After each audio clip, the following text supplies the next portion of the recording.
제가 어렸을 적 이야기입니다. 벌써 20년도 넘은 이야기네요. 저는 어린 시절 외할머니 외할아버지와 강원도 산골에서 살았던 적이 있습니다. 정확한 지명은 기억이 안 나지만 그곳이 어른들한테는 빡짝골이라고 불렸던 게 기억나요. 골짜기를 다 오르고 나면 천하장사도 온몸이 빡짝지근하다는 이유였죠. 강원도가 다 시골은 아니지만 저와 외조부님이 살던 곳은 영화 지브로 배경처럼 완전히 시골이었어요. 구멍가게는커녕 전기, 가스도 없어 나무를 떼우며 생활했죠. 그때 당시 할머니를 따라 산에서 내려가 좀 더 걷다 보면 사람들이 모여 사는 마을이 하나 나왔어요. 제 이야기는 여기서부터입니다. 그 마을에는 말을 못하시고 마녀 할머니라고 불리는 약간 특이한 할머니가 계셨어요. 겨울에는 민소매를, 여름에는 털옷을 입고 다니시고 대화도 전혀 되지 않아 그 마을 사람들이 바보라고 부르는 분이셨죠.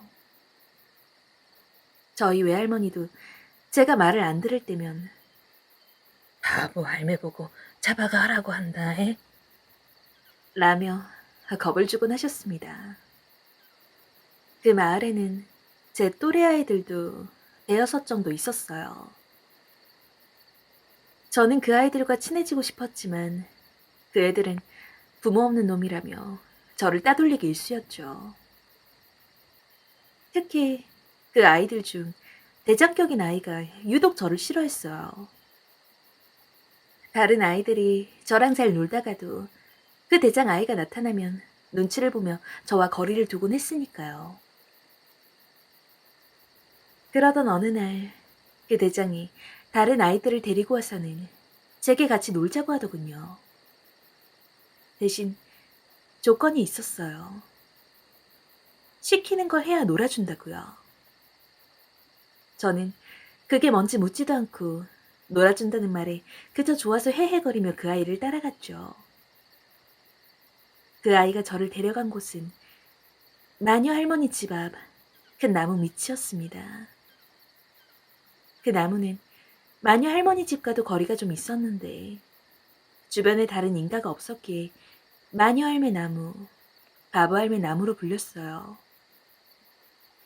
나무 밑에는 돌이 모래성처럼 쌓여 있었는데 그 아이는 제게 이 돌을 주어 바보 할머니에게 던져서 맞추고 오면 놀아준다고 했습니다. 절대로 그래서는 안 되지만 어렸던 저는 벌벌 떨리는 손으로 돌을 주어 마녀 할머니 집 앞까지 갔어요. 마녀 할머니는 마루에 앉아 눈을 감고 계셨습니다. 나머지 아이들은 키득거리며 구석에 숨어서 저를 구경하고 있었고요. 돌을 던지려던 그 순간 저는 마녀 할머니와 눈이 마주치고 말았습니다. 두려움 때문이었는지 아니면 죄송함 때문이었는지 저도 모르게 눈물이 쉴 새 없이 흐르더라고요. 나머지 아이들은 들켰다며 이내 뿔뿔이 흩어졌고 그 자리에는 저와 마녀 할머니만이 남게 되었어요. 마녀 할머니는 제게 가까이 오셔서 나지막하게 물으셨습니다. 누가 시키든.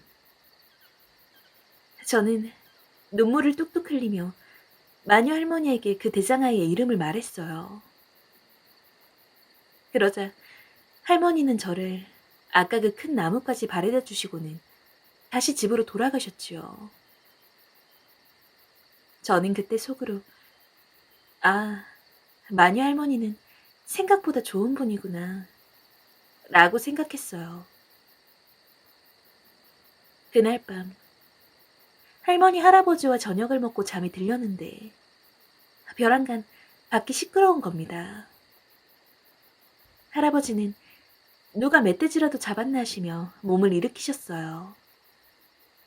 저희 집은 인가랑 멀리 떨어진 곳이라 사람이 올 일 자체가 없었거든요. 그런데 밖에는 마을 사람들이 여럿 모여 있었습니다. 그중 어떤 분들이 우리 아이가 없어졌다며 바보 할매가 데려간 것이 확실하다고 울며불며 소리를 지르고 있었어요. 대장의 부모님이었습니다.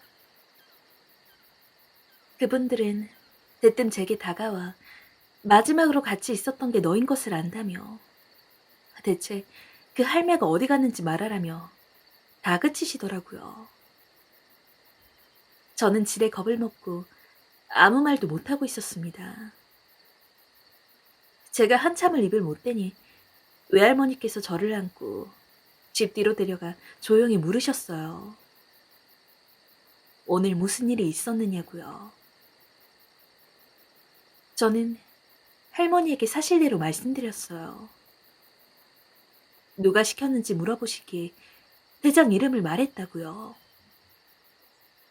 제 말에 할머니가 깜짝 놀라셔서 혼잣말을 중얼거리셨는데 저는 아직도 그때 할머니가 하신 말씀을 잊을 수가 없습니다. 그 할매 벙어리인데. 할머니는 저를 두고 다시 마을 사람들에게 가셨습니다. 대충 사람들의 말을 귀동냥으로 얻어들으니 대장과 바보 할머니가 사라졌고 아무도 행적을 모른다는 거였습니다. 소설이나 영화라면 끝을 알 수도 있었겠지만 제 이야기는 여기까지가 끝입니다. 그곳에서 2년 정도 더 살았는데 결국 대장을 찾지 못한 채 그 부모님은 이사를 했고 마녀 할머니에 대한 소식도 더 이상 어느 곳에서도 들을 수가 없었거든요. 둘이 동시에 사라진 것이 계획된 것인지 우연인지는 모르겠으나 그때 제가 마녀 할머니에게 이름을 말하지 않았더라면 어땠을까 하는 생각에 여전히 저는 미안함을 가지고 살아가고 있습니다.